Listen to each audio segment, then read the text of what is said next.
We can't start anything without Jack being in the room. We all know that. What's up? Good morning. Not bad. Not bad. First time I've seen you smile in here ever. Was that because of the Jack comment, me coming in, or was something else? Yeah, all right. That'll be your one smile for the season, for the year. All right. All right, so thanks for coming out. Really appreciate you showing up. Good weather today. Are we going to get one more snow? Huh? That's it, right? Probably on Saturday. You say probably on Saturday? Speaking of weather, we're supposed to have a great day on Saturday. It's supposed to be like 70 degrees, sunny. So encouraging everyone to come on out and check out our deal. We're headed into the final week of spring practice. We get 15 of them. We go Tuesday, Thursday, Saturday for 5 weeks, and so it's been good. I feel like the team is improving. With the guys that we have out there competing and able to practice.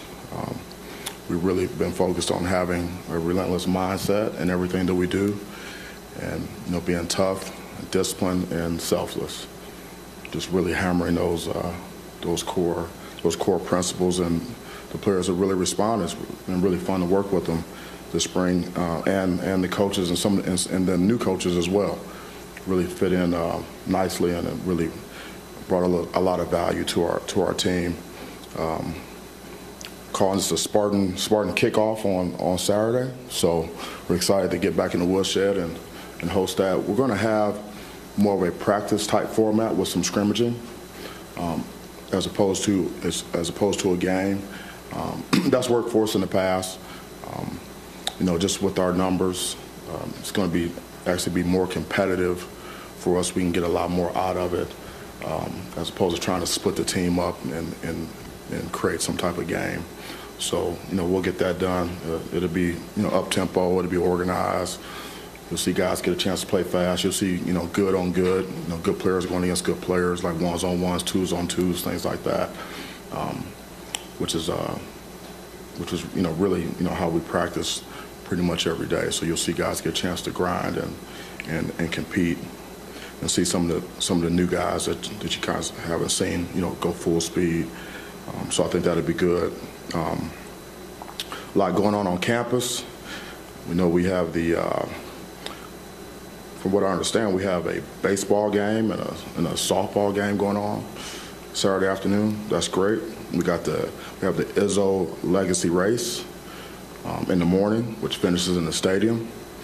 And so for our fans, we're going to have a lot of activities at the stadium and in the concourse planned. So, great weather, great day to come out and support the Spartans and see some of these guys that are healthy and in action. Other than that, I'll just open up for questions if anybody has any. Mel, I think it was last week or whenever Jay was in, we were talking about the linemen having actual healthy linemen, but he was saying how it feels like night and day difference from last spring to this spring, just in everything you guys are able to do. Have you kind of had that same feeling that it's a big difference, and how can that translate 5-6 months down the road when we're actually playing games? Yeah, well, you practice a lot more than you actually get a chance to play games, and so that's when you really improve, when you really get better, is when you get a chance to practice. I believe a year ago, we might have 5 scholarship linemen available to practice, and I think we took 2 walk-on defensive linemen and converted them to offensive line so we could practice. We had to modify our practices quite a bit. We had to stop practices and have TV timeouts and give guys a blow, and so they could, so the rest of the guys could get work as well. So it took took a lot out of, took us out of our normal routine and how we practice, and then the guys that were out, they, obviously not able to develop on the field, which is every day that you get a chance to work, helps you helps you become a better football player. And so I think we started the spring with like 19 healthy guys on the offensive line, with the scholarship and the walk-on guys included. So we're able to, get a lot of work. It helps with the chemistry on the offensive line. It helps with competition, what makes everyone better. It helps when you are developing guys that play multiple positions up front, which you have to be able to do that. And so overall, it just helps the overall continuity of our line and our offense. And Mel, you had the second scrimmage of the spring on Saturday, right? This past Saturday? Yeah, we went out there and got after it a little bit. Okay, I was wondering what your takeaways were from that, and then if you have any sort of update on the quarterback competition, what you've seen from those guys in the live action. Yeah, I thought the guys played hard. It was very competitive. We have competition pretty much at every position. Guys, needing to prove it every single day. Earn their role, and it was good back and forth offense and defense. We got a lot of good work on special teams as well, all the guys got a lot of good work. I thought it was physical. Saw some guys flying around on defense, got some hands on some balls in the back end, which was good, and it was just very, very competitive. Now with the quarterback situation, it's still an open competition. It's going to be that way for a while, but all of the guys are competing at a high level, and I think they're all developing, and I think they're all getting better. Sorry. Mel, I'm wondering, when deciding how you're going to do the spring game, I know the first couple of years, like you said, it was kind of out of necessity. You had to do it that way, but you've also been involved, over your career with the traditional deal. So I'm wondering, is it again more out of necessity this year, or are there some things from these past 2 years that you've learned or taken from that sort of alternate format that you like, and that you just kind of want to push forward with that? I think a combination of both. If we have more defensive linemen healthy and ready to go, we might be able to divide the squad up and have a competitive kind of game. But that's not the case. But when you split a squad up, sometimes if it's not going to be hyper competitive, then it's kind of like it's not very fun for coaches to evaluate guys. It might be a little more fun for the fans to see guys that's going up and down the field, and but for us, we need to see guys compete and strain really hard to win their one-on-ones on each play. And so that practice format with scrimmaging is good. And when you're really trying to evaluate, and we only get 15 of them, and so we don't plan on wasting a day. We're going to get something done on Saturday. I have two questions. The first one is just, who came up with the Spartan football kickoff name? That was not me. I don't have that type of creativity in my mind. That came from, I think, our marketing department. What was your next question? My next question is about the defense, and more specifically the new coaches that you've brought in Dyron Reynolds and Jim Salgado. Just in a short amount of time that you've had in spring ball practices, where have they helped your guys the most within these couple of weeks? Yeah, so we can start with Dyron, and I've known Dyron for a long time. I tried to get with him when I was in Jacksonville back in, I think it was 2009. He's a very, very experienced coach. I think he's got 11 years in the NFL. He's coached in Power 5. He's coached guys into the league. He's coached Pro Bowlers. He's coached Hall of Famers. He's a very, very good teacher, and he relates well to players, and he has instant credibility when he walks in a room because of his resume. And then, once he started working with the players, the guys could actually see that, this coach is going to make me better. And I think it was last week in one of the team meetings, I asked the team, I said, D-line, do you guys think do you guys think Daron can coach? You know, and they're all like, yeah, he can coach, he can coach. And they wouldn't have said that if they didn't think that. We're very honest in our team meetings. If they didn't think that he could coach, they probably just kind of look at me like, no, I'm not so much. So you know, that was good to see, and I think he's really helped with technique and fundamentals, and explaining to players, you know, why we need you to do things a certain way, and that's very important for guys to understand the why. It just helps them understand and buy in more. And when you understand why, then when things are broke, you know how to fix it, or when a coach is trying to get it fixed, you understand what he's trying to do. So Daron's been great, and I'm glad that he was available, because I've wanted to work with him for a number of years now. And then Jimmy Salgado, also, I met him in 2020 when I walked in. He was one of the coaches that I was considering for our staff. Obviously, he was with the Buffalo Bills at the time, and worked with Coach Leslie Frazier for 6 years there. Coach Frazier is a good friend of mine. Has been a mentor to me for many years, and Daron Jimmy has a lot of experience. He's a very good teacher, and he knows what it's like to coach at the highest level, and to get guys better. People. I think sometimes when you look at the NFL, I think, because I've heard people tell me this or ask me to say, don't those guys in the NFL, don't they already know what to do? You just gotta, tell them what the plays are, and they just get it done. And the NFL is really a developmental league. It really is. I mean, you have to be able to develop players, and that's how you make your name as a coach in the NFL. There's a lot of undrafted free agents and late round picks in the NFL.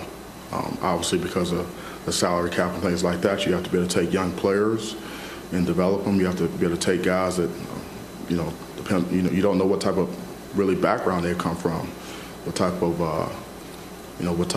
college program they come from. They have the talent, but maybe they haven't been exposed to certain types of schemes or things. You have to develop them, and so. Jimmy's one of those guys that knows how to develop players, and he's an excellent recruiter, and he has instant credibility when he walks in the room, and I can see that the guys have already taken to him. He spends individual time with them, in the individual work, in the group work. I mean, he's very efficient and very effective with the guys. Really good for our staff. He brings a lot of value to our staff. So those two additions to our staff, I think, have been home runs. Mel, with fans being here Saturday, what are you hoping they see from the team and kind of their excitement level of getting to see the guys for the first time this year? Yeah, so I think really the same things that I'm going to be looking for. I want to see how guys compete. How hard they play. I want to see the type of toughness that they play with, the discipline, and really the buy-in to the team. Are they selfless? Do they celebrate together? Are they trying to draw attention to themselves? Are they helping each other out? Are they communicating? Obviously, organization. Of the practice, the tempo, just the intensity in which, everyone moves around is important. And we talk to our players all the time. You're going to play how you practice, and at some point you like your practices to be harder than the games, because of the competition that you have, with guys going good on good, and the situations that you put them in. And it's different when you get into when you go into the stadium. It's just a different environment. So these guys have been working for a number of weeks, obviously, and so we're not going to put anything new in, going into that practice. It's all going to be reviewed, so we should have a high level of execution. But it's always good to see how guys, how they perform or how they respond, like in the stadium, and when there's fans there.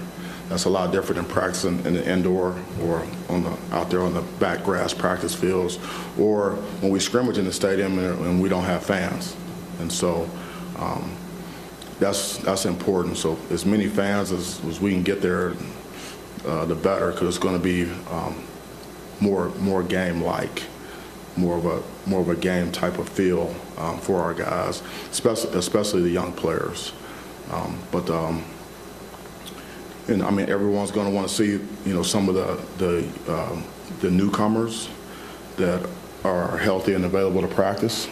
They haven't seen them before, and in the green and white, whether they're freshmen or they're transfers. And so I think that's going to be interesting to a lot of the fans to see what some of these new guys look like, and how they think that they're going to be able to help us this season. Mel, with the departures of Saeed and Thomas Wilcher and et cetera in the recruiting department, what was the thought process behind that, and what do you see the vision for that specific aspect of your program going forward? Yeah, I don't want to get into the details of those changes, but we're in the process right now of looking to fill that recruiting position, and then other positions, underneath that. So we're in the process of doing that right now. I feel really good about the direction we're going in our search, and recruiting is extremely important, and we need to recruit at a very high level, and we need to get better every year in recruiting, and we need to be able to win the recruiting battles that we need to win to be able to win the games that we need to be able to win during the season. Recruiting is critically important. So the people that we hire in those positions are going to be huge hires for us. Follow up. Obviously you had Jeff leave in 2021, and obviously Saeed came in. Are those guys carrying out? A kind of a singular vision, or are they bringing their own thing to the table? And if not, would you like to have more, stability, in that department, just so that you have kind of a clear idea of what you want to go? Yeah, we have a clear idea. It always starts with me in terms of what type of football team do I want to have, and what the team's going to look like, and then we go out to identify those players, to recruit them, and hopefully sign them. There's always going to be change. That's just the only thing that's constant, and whether it's recruiting or on the coaching side of it, or it could be on the creative side of it. It could be in the strength and conditioning. It could be in the training room. There's always movement, and so. But the constant is me and the vision that I have for this football team, and I know what championship football teams look like, and so we have to recruit to that. Mel, Yep. to the sort of back to the quarterback position, but could be for any position. I'm wondering philosophically, if you've got an older player and younger players competing, and there's how you look at those two things in terms of upside and where a guy can grow to if they're given that opportunity, and if somebody has more time and they're equal, does that matter? Like when you're looking at positions, be it quarterback here or be it somewhere else, how do you evaluate those things? Yeah, well, first I tell the players, if you're good enough, you're old enough. So it doesn't matter if you're a freshman or, you're a returning starter for 2 or 3 years, whoever we feel like is going to give us the best chance, we're going to go out there and we're going to put them out there on the field and give them an opportunity to play and show us what they can do. And so, it's always case by case. But if a couple guys, if it's even with guys and both guys, we feel like it gives us the best chance to win for 2 or 3 guys to play at one position, we'll do that if we feel like that gives us the best chance. We want as many guys to be out there playing as possible. We didn't bring guys here to sit. We bring them here to play. So we'll just have to see how it goes. That's at any position. Even quarterback, you would go with multiple. I haven't done that in the past. That's not something that I'm looking to do. But again, whoever gives us the best chance, overall, is who we're gonna put out there, and we still have open competition at every position. Mel, last week of spring practice, I'm wondering what you've seen so far from the secondary. Obviously, a lot younger now with X and Kendall and Amir and Ronald gone, and a lot of youth in there, and how you maybe seen them progress at all. Yeah, I mean they're a salty group. A lot of those guys got a chance to play during this past season, a little on-the-job training, and so they, we have some of our younger guys. They're getting stronger in the weight room. They're gaining weight, which is good. And the playing time that they got this past season has been helpful. They have a little different look about them when they step on the field now, as opposed to when they were just true freshmen just coming in the door. And so some of our younger players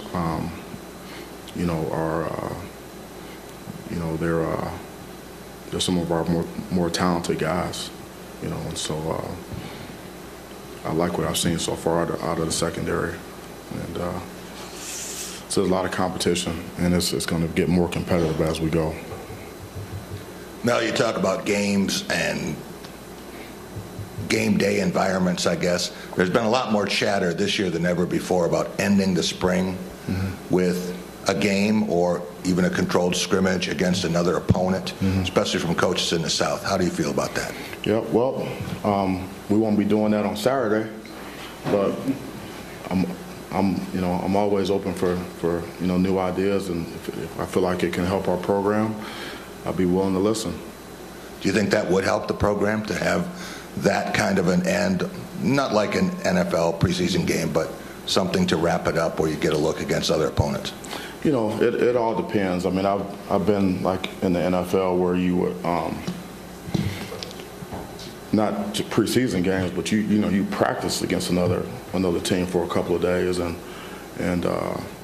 sometimes they can be good, sometimes not so good.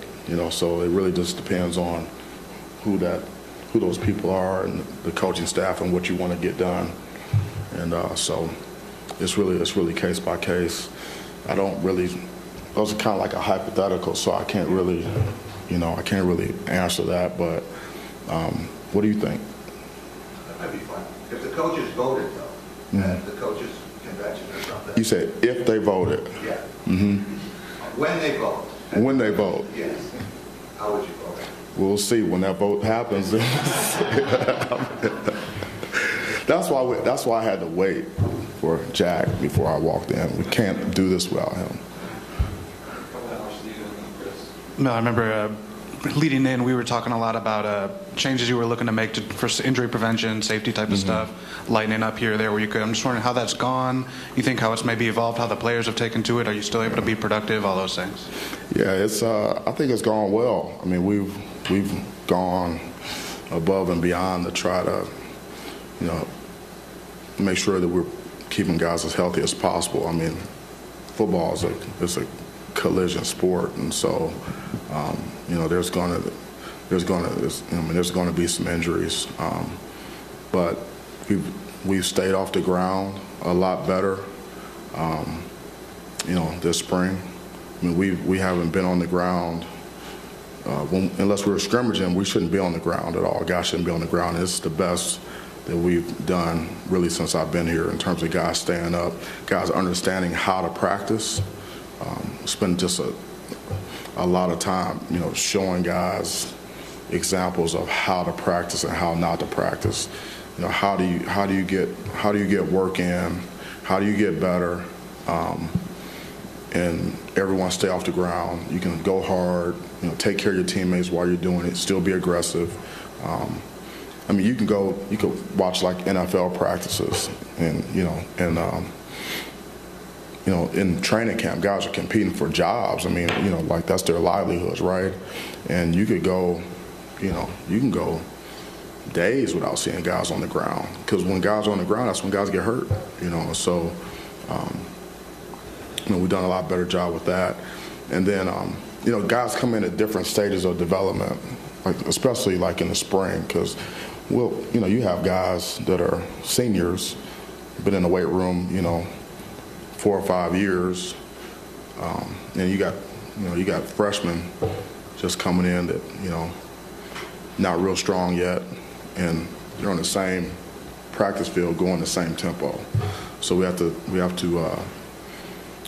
We were very intentional about the matchups that we've had with guys in practice and in certain drills and certain contact drills. There was one drill in particular that we've always done, but this spring we had the small, medium, and large group.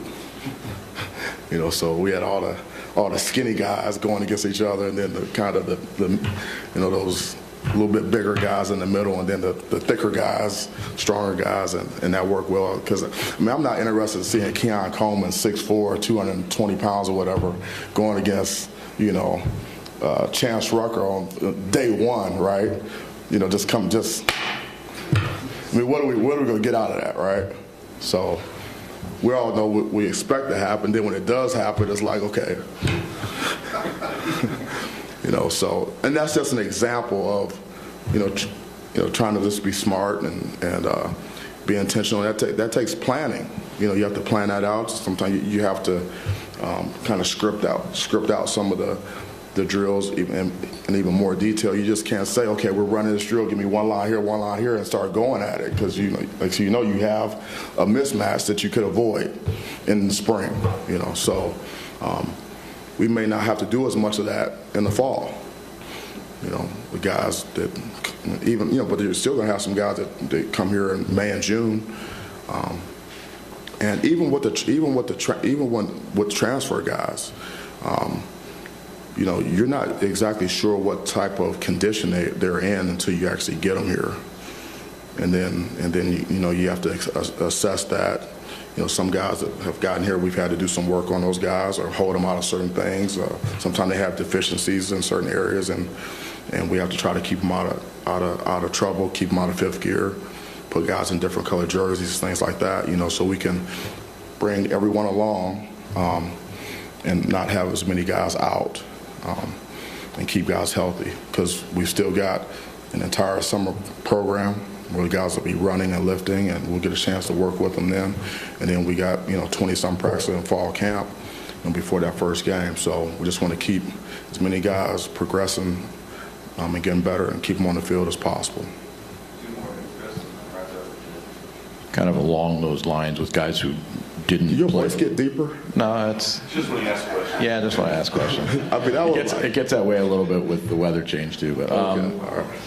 with guys that haven't been, the guys that were suspended at the end of the year, you had 8 guys suspended.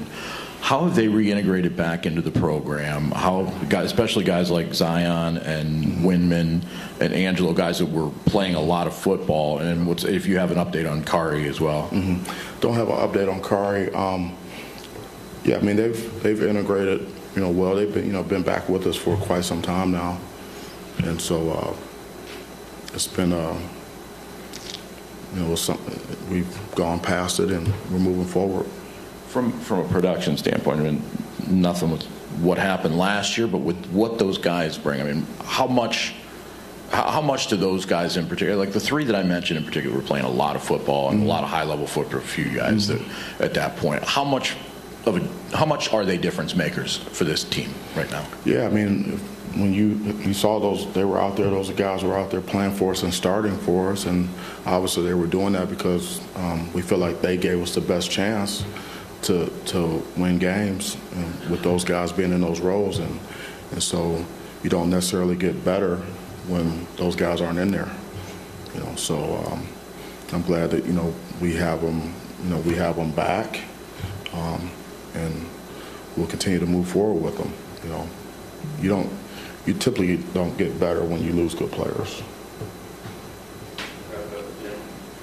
The new players, the mid-year transfers and the mid-year freshmen that are in here, the new faces that are in the program. Can you talk about some of the names that you've seen that have made an impact so far, and what fans will see in a handful of those players, what they've demonstrated? Maybe give me some guys that you're thinking about, and I can maybe. I mean, we got Carter, the running back, or defensive Nathan Carter. Yeah. Yeah, he's like him. Yeah, he's got really good burst through the hole. Runs hard. He came in, very impressive in the weight room. He looks the part. He's very humble and very hardworking. Does an excellent job in the special teams work that we ask him to do. And he's seems to be picking up the scheme pretty quickly. He's very mature and very attentive. And Tumiche, and also like Jarrett Jackson at defensive tackle. Yeah, Tumiche, he brings something a little different, for us, because he's a big end. I think he walked in the door like 280, something like that, which is, we need to be able to win at the point of attack, and we need to be able to have mismatches on tight ends, in that C area, and to be able to play, 4-3 defense or 4-2-5 or whatever, so 4-down defense. So, I like his size. I like what he brings to the table, and he's got a lot of upside still. I mean, he's still a relatively young player. Jared has got really good size in our out of season conditioning program. He showed a lot of leadership. He's been a little banged up. So we haven't been able to get that type of work out of him that we would like. But he has the size, and he's shown to have the intangibles that we're looking for. And he'll be back with us. He'll be a strong addition for us. All right, thank you so much for coming out. Hopefully we'll see you on Saturday. 70 degrees and sunny. Almost too hot.